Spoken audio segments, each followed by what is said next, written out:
5 hal yang lebih baik untuk dilakukan ketimbang mengeluh soal masalah. Semua orang pasti punya masalahnya masing-masing. Apa yang membedakan kita adalah bagaimana kita menghadapi masalah yang silih berganti. Beberapa orang mungkin akan memilih untuk merenung dan meratapi nasib. Beberapa yang lain memilih untuk bangkit dan menghadapi semuanya dengan lapang dada. Hidup itu hanya soal pilihan. Apakah masalah yang datang akan membuat kita mengeluh dan merasa sebagai yang paling menderita, atau membuat kita tangguh dan semakin memperbaiki diri? Berikut 5 pilihan yang bisa kita lakukan ketimbang mengeluhkan keadaan secara terus-menerus. 1. Fokus pada kebahagiaan yang dimiliki. Hal pertama yang bisa kita lakukan selain mengeluh adalah memilih untuk fokus pada berbagai nikmat yang diberikan Tuhan, seperti kesehatan, anggota tubuh yang lengkap, keluarga yang utuh, atap untuk berlindung, dan berbagai hal lain yang sebenarnya bisa menjadi alasan bagi kita untuk berhenti mengeluh. Sekecil apapun sesuatu yang bisa disyukuri hari ini, itu harusnya mampu menghentikan kita dari perasaan ingin mengeluh. Terus fokus pada hal positif akan mendatangkan berbagai hal positif lainnya. 2. Memperbaiki diri untuk menyambut masa depan yang lebih baik. Alih-alih mengeluh dan merasa terpuruk, lebih baik kita berusaha memperbaiki diri. Mulai dari hal sepele seperti menghentikan kebiasaan bermalas-malasan, berusaha memperbaiki diri untuk disiplin, menjaga amanah, dan lainnya.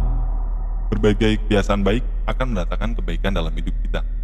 Begitu pula jika kita terbiasa berkeluh kesah dan merasa terpuruk setiap kali ada masalah, maka masalah tersebut akan terasa semakin besar dan memberatkan hari-hari yang kita jalani. 3. Mencari solusi atas masalah yang ada. Ketika punya masalah, mengeluhkannya nggak akan membuat masalah tersebut selesai. Justru, masalah tersebut akan terasa semakin berat dan berliku. Sebaliknya, jika kita berusaha memikirkan solusi dan mencari pemecahannya, maka pasti masalah tersebut akan bisa kita selesaikan. Terbiasa memikirkan pemecahan masalah akan membuat pikiran kita lebih mampu diajak untuk berpikir. 4. Membaca dan mengisi diri dengan berbagai kalimat motivasi. Ketimbang mengeluh tiada akhir, ada baiknya kita juga mulai memikirkan untuk mengisi diri dengan hal yang positif. Mengikuti akun media sosial yang berisi kalimat motivasi atau penyemangat akan mendatangkan semangat tersendiri di hati kita, sehingga masalah yang ada terasa lebih ringan dan lebih mampu diselesaikan. Jika input kita sudah positif dan pikiran serta hati sudah terisi dengan hal yang baik, maka apa yang kita lakukan juga akan baik. Lebih baik lagi jika kita nggak sekedar mengisi diri dengan hal positif, tapi menerapkannya dalam keseharian. 5. Produktif dan nggak membiarkan diri punya terlalu banyak waktu luang. Terakhir, demi mengalihkan diri dari kebiasaan mengeluh, cobalah untuk lebih produktif dan mengurangi waktu luang yang berlebihan. Meski masalah datang silih berganti, tentunya itu bukan alasan bagi kita untuk bermalas-malasan dan termenung seharian.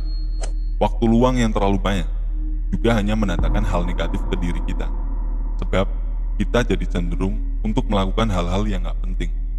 Masalah adalah pertanda bahwa kita harus berusaha mencari jalan keluar, atau minimal kita harus mampu bereaksi dengan tepat dan bukan malah berkeluh kesah. Jangan lupa subscribe, like, komen, dan share kepada teman Anda. Terima kasih telah menonton video ini hingga akhir. Sampai jumpa di video berikutnya.